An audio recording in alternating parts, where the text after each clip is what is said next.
Assalamualaikum warahmatullahi wabarakatuh. Selamat sore teman-teman. Perkenalkan, kami dari kelompok 5 ingin mempresentasikan hasil diskusi kami mengenai pengawasan lembaga PAUD.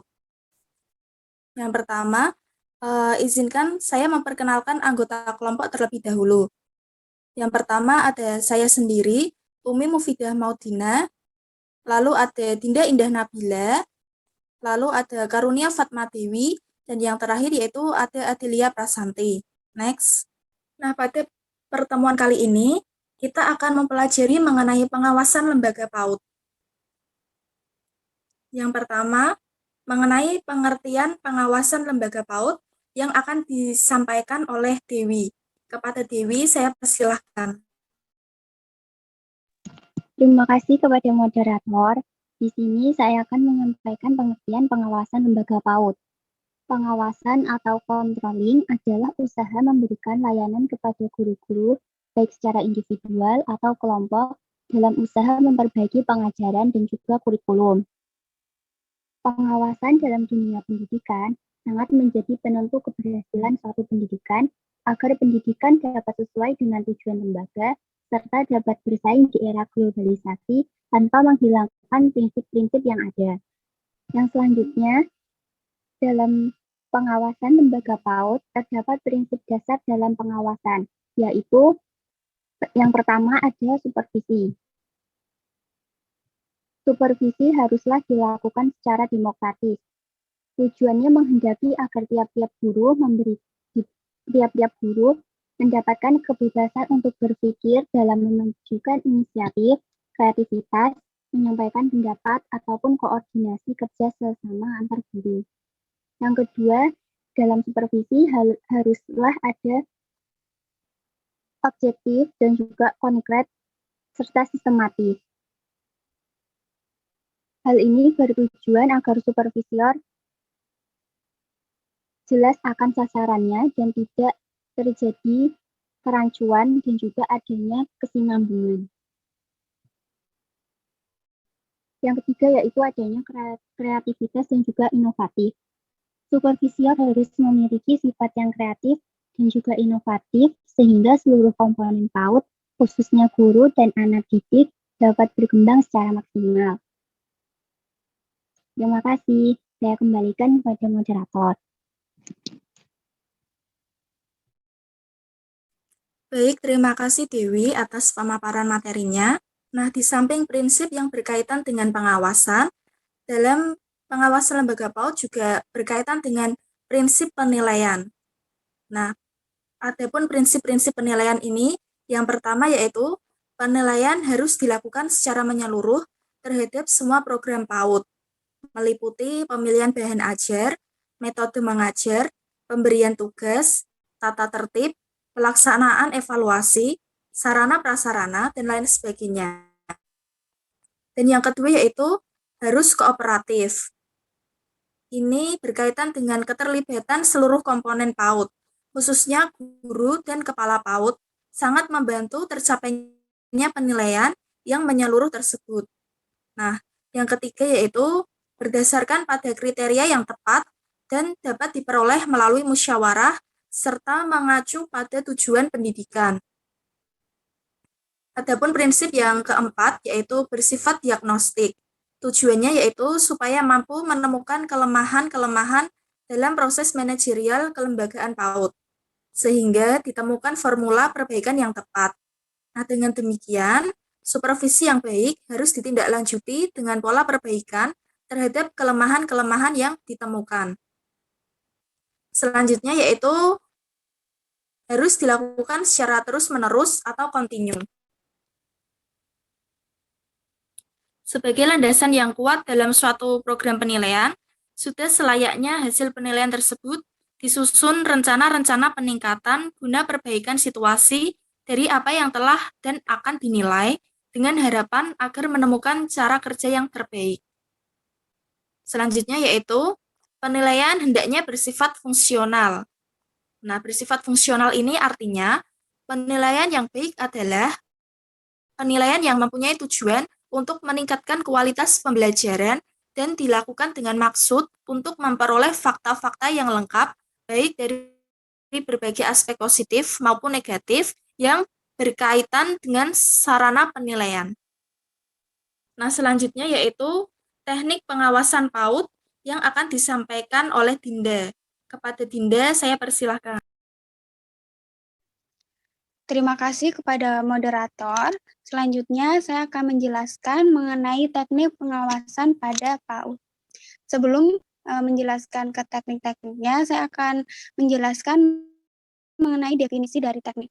Teknik sendiri merupakan suatu metode atau langkah yang digunakan dalam pengawasan agar tercapainya pada tujuan utama yang telah ditetapkan dalam suatu lembaga pendidikan anak usia dini. Adapun teknik pengawasan pada PAUD ini yaitu dibagi menjadi dua. Yang pertama ada teknik pengawasan PAUD atau teknik individu, dan yang kedua ada teknik kelompok. Di sini saya akan melanjutkan menjelaskan mengenai teknik individu. Pada teknik individu ini terdiri dari 7 metode. Yang pertama ada metode kunjungan kelas, yaitu bahwa supervisi secara individual masuk ke dalam kelas secara langsung. Pada kunjungan ini, supervisi akan merekam atau menyerap informasi secara lengkap, mungkin tentang aktivitas pembelajaran yang sedang berlangsung. Dalam kunjungan tersebut juga diharapkan agar supervisi dapat menemukan kelemahan-kelemahan maupun penyimpangan-penyimpangan yang ada. Kemudian, data yang diperoleh yang bersangkutan nantinya untuk diceritakan upaya untuk perbaikan dan tetap mempertahankan hal-hal yang dianggap cukup baik. Yang kedua ada individual conference, adalah komunikasi konsultasi setelah kunjungan selesai. Artinya, yaitu setelah supervisor melakukan kunjungan kelas, hendaknya ia tetap menjalin komunikasi secara intensif dengan guru kelas guna mendiskusikan hal-hal yang dianggap masih perlu untuk diperbaiki. Tetapi dalam konteks ini, komunikasi lebih bersifat informal dalam kondisi rileks dan tidak terikat oleh aturan-aturan formal. Yang ketiga ada intervisitation, yaitu kunjungan antara guru di suatu sekolah dalam rangka belajar dengan cara saling tukar pengalaman, informasi, maupun pengetahuan. Kegiatan ini mirip dengan studi banding, tetapi dalam konteks supervisor atau guru. Pada prinsipnya, intervisitation adalah pemilihan objek kunjungan yang diprediksikan dapat memperkaya khazanah wawasan perbaikan pembelajaran. Yang keempat ada self-evaluation, yaitu kesadaran guru secara individual bahwa dirinya ini dituntut untuk dapat melakukan pembelajaran dengan tingkat profesionalitas tinggi. Kesadaran ini akan muncul jika masing-masing guru dapat menyadari bahwa dirinya mendapatkan kesempatan untuk mengadakan perbaikan dan evaluasi. Yang kelima ada supervisory bulletin, yaitu media berkomunikasi yang dipublikasikan sebagai salah satu teknik supervisi. Dalam hal ini, fokus supervisor adalah mengomunikasikan ide-ide, gagasan, pemikiran, hingga usulan untuk menyelenggarakan kegiatan-kegiatan penting yang perlu diperlukan. Yang selanjutnya yaitu professional reading, merupakan bacaan profesional yang pada prinsipnya dapat memperkaya khazanah keilmuan dan pengalaman guru yang jelas dengan asas pendidikan seumur hidup, kemauan, dan kemampuan belajar mandiri yang perlu dipertimbangkan. Dan yang terakhir ada professional writing, yaitu membuat karya tulis dengan prinsip kekayaan potensi dioptimalisasikan untuk meningkatkan motivasi, kebutuhan, kondisi, dan fasilitas memadai untuk mencapai prestasi. Terima kasih, kembalikan ke moderator. Baik, terima kasih Dinda atas pemaparan materinya. Nah, selanjutnya yaitu teknik kelompok yang akan disampaikan oleh Adilia. Terima kasih kepada Dina selaku moderator. Selanjutnya saya akan menjelaskan mengenai teknik kelompok. Dalam teknik kelompok terdapat beberapa langkah yang harus dilakukan, yaitu yang pertama, rapat staf sekolah. Merupakan bentuk komunikasi yang sudah umum dikenal oleh setiap lapisan masyarakat. Prinsipnya direncanakan bersama-sama, guru dibagi ke dalam kelompok-kelompok kecil untuk membahas dan memecahkan masalah yang sedang dihadapi. Yang kedua, orientasi guru baru, pembinaan guru-guru atau yang belum mempunyai pengalaman mendalam dalam hal mengajar. Guru baru yang dimaksud di sini bukan hanya guru yang baru diangkat oleh lembaga PAUD yang bersangkutan, tetapi termasuk guru yang pindah dari kelas yang satu ke kelas yang lain. Sebab guru pindahan juga belum mempunyai pengalaman di kelas baru yang akan diajarnya. Yang ketiga, kurikulum laboratori, yaitu konsep kurikulum, khususnya yang secara spesifik berkaitan dengan pengalaman belajar, materi, dan kegiatan edukasi di sekolah.